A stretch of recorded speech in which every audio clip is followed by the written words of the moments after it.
Hey YouTube, Rod the Movie Collector here again, just bringing you a brand new video. Today I'm doing another sort of movie update. Got a few, a little bit of mixture of Blu-rays and DVDs to show you today. First of all, I'll just make a little bit of a quick apology, I guess. I haven't sort of been on YouTube that much. Just haven't been in the mood to sort of really make videos recently. I just sort of had my contest though, so big thanks to everyone that did actually enter that competition. I got a really overwhelming response from that, and I really did enjoy watching all the entries that I got, and got quite a lot more entries than I thought I was going to get, so that's really great. Congratulations to winners, of course, Felgar 517, Sammy and Dave, Hip Hop and Rap 71, two great, really great YouTubers here. So yeah, congrats to them. Yes, we'll get into it. I've just got a bit of a stack here. Some sort of movies that I sort of bought recently and sort of got around to watching, I guess. This one's a film that I sort of have sort of seen. I haven't sort of seen the movie, but I had sort of read what the film was about, and it did sort of sound like one that was worth checking out. I think it came out in 2007. It's called Rise of the Foot Soldiers. It's actually sort of based on the life of a sort of based on a true story. I think it was Carlton Leach, I think the guy's name was. It's kind of like a gangster film. It just sort of covers, I think it's like 3 decades of his life, I think. Just sort of starts out with, when he was sort of younger, and he was sort of in the, I'm not sure quite what the wording is, but he was in like a sort of a football gang, like the hooligan type gang, where they're sort of, they've obviously got a fan of football, and they don't like the other teams. Sort of thing, so they basically have fights with each other, sort of thing, with the supporters of each team. I'll probably not explain that very well, but just about him, he was like, one of the sort of they call him like a general, so he was like, pretty high up in the ranks of that. Then it sort of goes on to how he got a job as a bouncer, and then later on in his life, he sort of got into crime and drugs and murders and stuff like that. It was actually, a really good film though. I actually really did quite enjoy it. Definitely, for me at least, it was 5 out of 5 or a 10 out of 10 type movie, I thought. As sort of movie fans, we're always trying to find that perfect movie, that 10 out of 10 type movie. I don't think we necessarily you're never going to get a perfect movie, I don't think. But for this one, even though it's got a few flaws here and there, it's for me, I thought it was just an a perfect movie, I suppose, in some ways. Very, very violent movie. I don't think I'd like to be in one of these gangs, because you get pretty messed up, pretty vicious young men, I think. But just I thought it was just obviously the story's probably not that accurate and stuff, but it was a good sort of entertaining story, and I really did enjoy it, and just thought it was a really good film. Definitely worth checking out, I thought, especially if you're sort of fan of sort of gangster type movies. I think I do sort of own a fair few of the sort of British gangster type movies. I haven't sort of seen them for quite a while. The last one probably would have been Rock and Roll, which I thought was a pretty good movie. But I've got like, Lock, Stock and Two Smoking Barrels, and Snatch, and a few of the other ones, I think. But this is definitely a good film, and I thought it was definitely worth recommending this one, I thought. Just good story, and so that's Rise of the Foot Soldiers. Next film is actually somewhat perhaps a similar sort of film, I suppose, in some ways. Another sort of British film. It's called The Guard, starring Brendan Gleeson and John Cheadle. John Cheadle. This is a film I had sort of, I think, came out in 2011, and I had sort of heard about the premise and watched the trailer for it a long time ago, and I thought it sounded like a really good movie.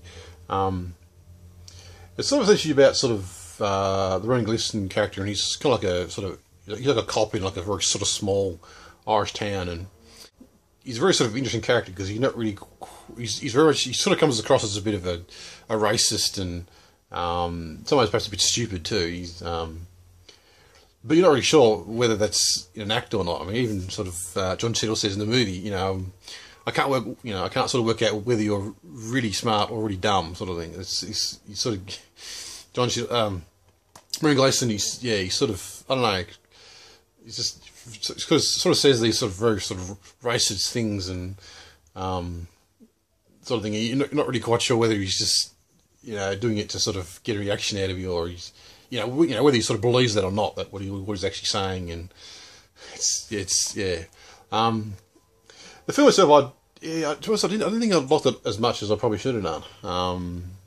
I think it's very much sort of a black comedy, I think, in some ways, and I think it's not sort of in your face sort of humour, so you've sort of got to think about what's happening. I think to sort of get just sort of get the jokes. I think so. I think perhaps I sort of miss perhaps what some of the jokes I think in it, and essentially sort of about as if what it's like a sort of small town cop, and Jonathan he comes from the FBI from America to try and track down these I think cocaine smugglers. They're sort of in Ireland sort of thing, and so basically the two have got to sort of team up together and try and sort of find these drug dealers, and there's obviously very different sort of characters sort of thing, and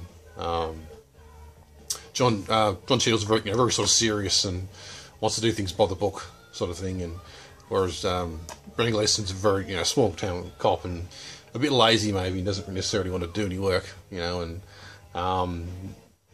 very much about himself, I suppose, because he actually sort of takes a day off, it's this big sort of investigation going on, and he says, well, it's my day off, I'm not doing any work today, so he sort of just spends the day by himself and doesn't bother doing any of the police work sort of thing, which is pretty funny, I think. But I mean, I think it's a good movie. I think personally need to perhaps just sort of watch it again, I think, because I think it's very sort of, it's not sort of lots of action, and it's more sort of I guess it's always supposed to be a sort of slow burning story, I guess, and sort of just for sort of black comedy, I suppose. So that's The Guard. Next one's a bit of a sort of Stallone classic, I suppose, in some ways. One that doesn't necessarily get sort of talked about that much. That's Cliffhanger, I think, from the early 90s, I think.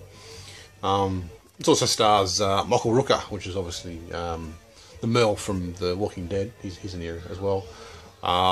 Especially Stallone basically plays like a... the film is sort of some people sort of likened it to like a Rambo in the snow type of thing. So I'm not too sure about that comparison, but anyway. But essentially just, Stallone's like a sort of a rescuer sort of thing. So people can sort of get trapped in the snow, and he sort of goes up and rescues them type thing. And but anyway, they get this sort of distress call from this sort of plane that's gone down, and the survivors need some help. So Sylvester Stallone, climbs up to go and rescue them, and we sort of find that they're actually sort of criminals, and they've actually had all these. It's like 3 or 4 bags full of money, which they're sort of ejected from the plane. So they're basically going to force Stallone to help them try and find these 4 packages, which are sort of scattered across the mountain. But it was actually a pretty good movie though. It wasn't necessarily anything fantastic, but it was a good sort of action and film. And obviously, Stallone's a very likeable character as always, so you're always sort of rooting for him. And but I thought it was a good sort of fun, entertaining watch. So that's Cliffhanger. This one is a film that I've sort of heard a lot of people recommend and say it was like a really good film and definitely worth sort of checking out. It's called Young Frankenstein. It's sort of a Mel Brooks style comedy, and it's got Gene Wilder in it, and who was in it? Marty Feldman, Peter Boyle, I think from 1974 or something like that. Yeah, 1974. But I think it's just like sort of a spoof, I guess, of the earliest sort of black and white sort of horror movies like Frankenstein and Dracula, and those sort of the early sort of horror movies, I guess. I sort of did watch it, and to be honest, I didn't sort of like it that much. I've seen like the original Frankenstein, some of the early Dracula movies and those sort of movies, sort of from that period, I guess. But I haven't sort of seen a lot of those movies, I guess. And I think in some ways perhaps I just sort of missed sort of the jokes, though, because they're obviously sort of doing a spoof of these older movies, I guess. And I guess I in some ways didn't sort of get the jokes necessarily and stuff. But it was an interesting sort of watch, though, I thought. Essentially just sort of got Gene Wilder, he's sort of playing like a young descendant of the original Frankenstein, and that his uncle, Dr. Frankenstein, sort of died, so he sort of, Gene Wilder sort of goes off to, in some ways, to collect his inheritance. So he sort of got to go to the mansion sort of thing, and where, Frankenstein did his experiments and stuff like that. film just sort of goes on from there.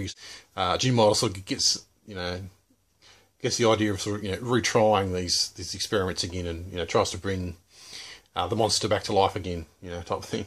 But I mean, yeah, I don't know. Perhaps I'll go to perhaps another watch one day. Might enjoy it a bit more.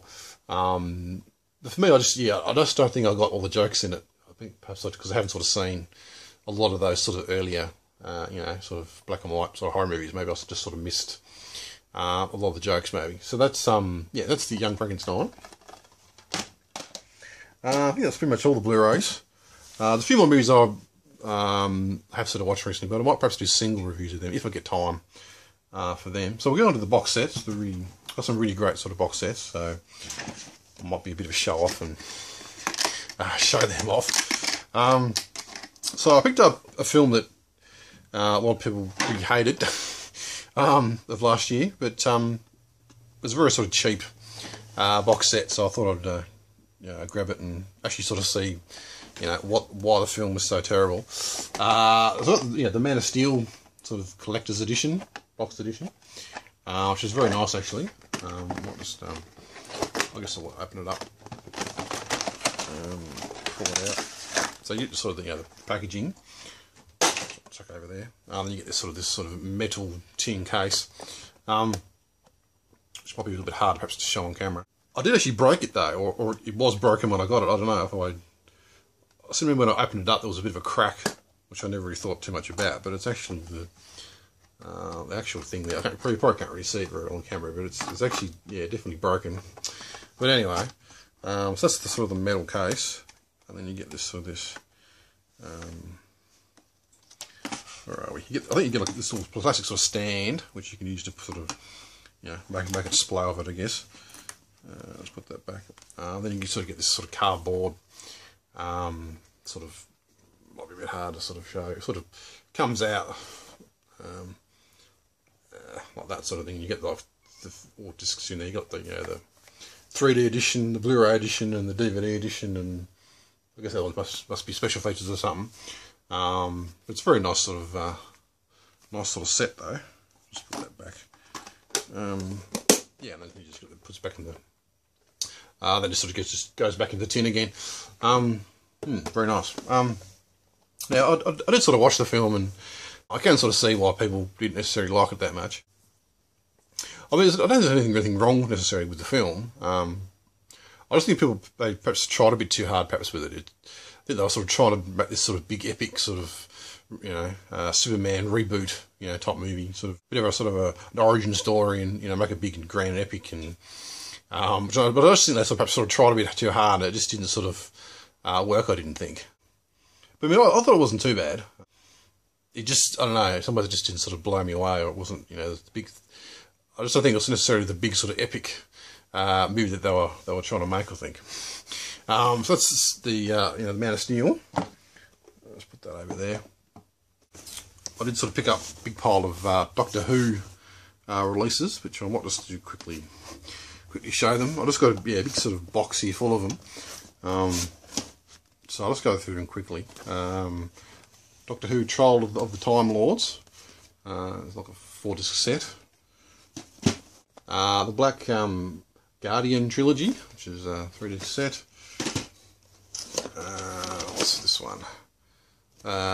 Space Museum The Chase, sort of 2-disc set. What's we got here? I've got a big pile of these. Revenge of the Cyberman 2-disc set. Now we got single ones. The Mutants. The Keys of Mararis, or however you say that. Time in the Rain. What's that one? The Time Meddler. The Ark. Survival. Fort of Doomsday. Black Orchid. Planet of the Spiders. Delta and the Barnamen. Horror of Fang Rock, The Mystique of Mangagoria, however you say that, Battlefield, Time Lash, The Time Warrior, The Two Doctors, Curse of the Fennec, Fenric. Yeah, that's it, I think. Yeah, I just got a really great deal on all these. I sort of bought a, I sort of bought them all in bulk, so I got a really great sort of deal on them. So just put all these back in here again. So that's that. Yeah, I just got a really great deal on that, so I couldn't sort of pass it up. That's a big pile of Doctor Who. Yeah, the final thing is probably something that I've wanted to sort of get for a long while, and I got this for a really great price off a friend off Facebook. I mean, I assume all over the world, if you sort of go into Facebook, you can sort of find groups like secondhand people, just people on Facebook that sort of join these sort of selling groups, I suppose, and you can sort of buy, DVDs, and people just advertise, oh, I've got a pram for sale, or I've got a car for sale, or sort of, it's just like a kind of like an eBay, I suppose, but you don't need to sort of pay anything to sort of to go on Facebook and make a post. So I got one of my friends on. He was actually sort of, I had this for sale, and I couldn't really sort of pass it up. So yeah, it's really excited to have this huge box. It's the complete XFiles box set. Oh, I think there's like 9 series or something like that.